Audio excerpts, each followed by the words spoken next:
안녕하세요, 릴리안입니다. 제 변기가 위암 3기 A였기 때문에 수술 후에 어떻게 치료를 했는지 이렇게 궁금하신 분들이 좀 많이 계시더라고요.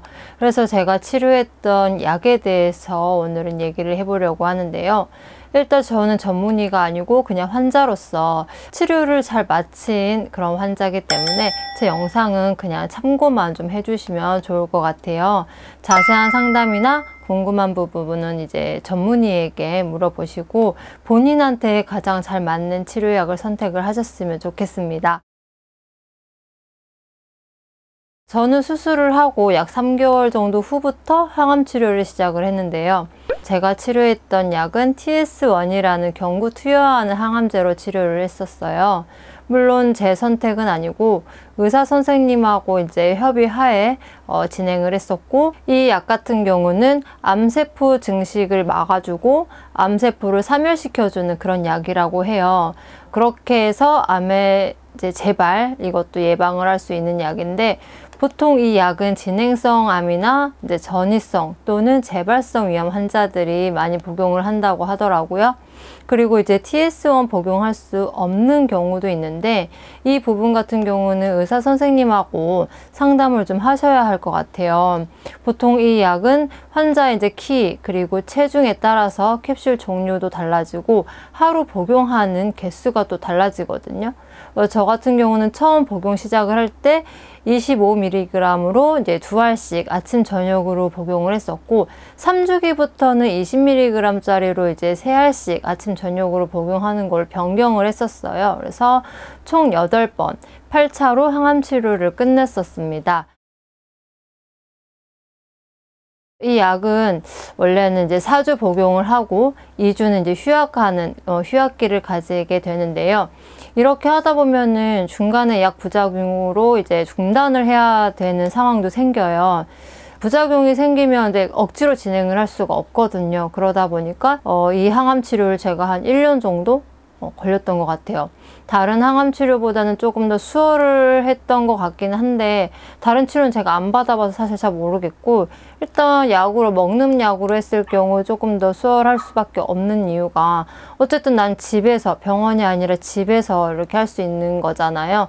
그러다 보니까 여행을 갈 수도 있고 다른 이제 주사나 이런 것보다는 좀 수월하게 할 수 있었던 건 사실이었던 것 같아요. 어떤 증상, 예를 들면 이제 갑작스러운 구토, 설사 또는 발열, 이런 상황이 생기거든요.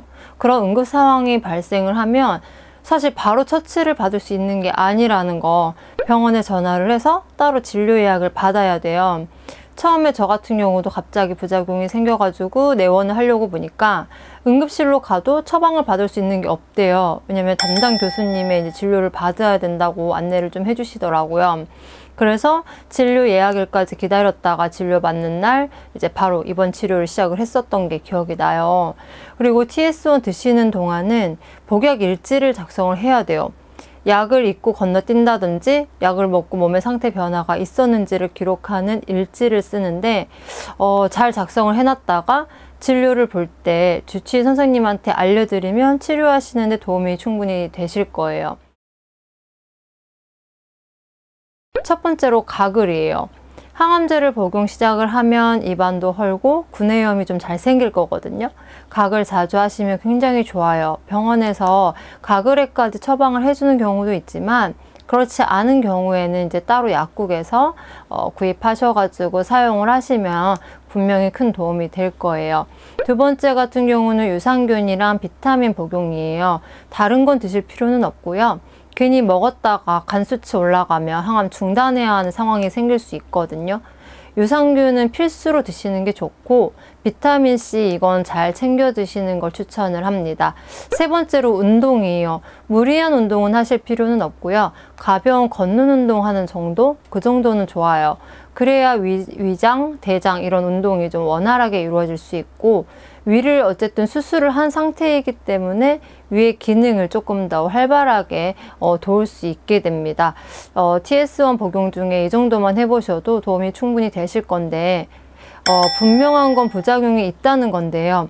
심각하진 않지만 어느 정도 감안을 하고 복용을 하시는 게 좋고, 충분히 나아질 수 있는 부분이니까 걱정을 하실 필요는 없습니다. 어떤 항암제가 더 좋고 안 좋고 이런 건 따로 없는 것 같아요. 단지 우리 환자의 상태나 나이 이런 걸 좀 따져보고 가장 잘 맞는 항암제로 치료를 하실 건데, 부작용은 어떤 항암제든 다 있을 거예요. 중요한 건 부작용이라고 해서 두려워할 것도 없고 충분히 좋아질 수 있도록 치료를 할 수 있거든요. 그래서 걱정을 하지 마시고 치료에 전념을 하시면 좋을 것 같아요. 오늘 영상 끝까지 봐주셔서 너무 감사드리고요. 다음 영상에서 또 만나볼게요.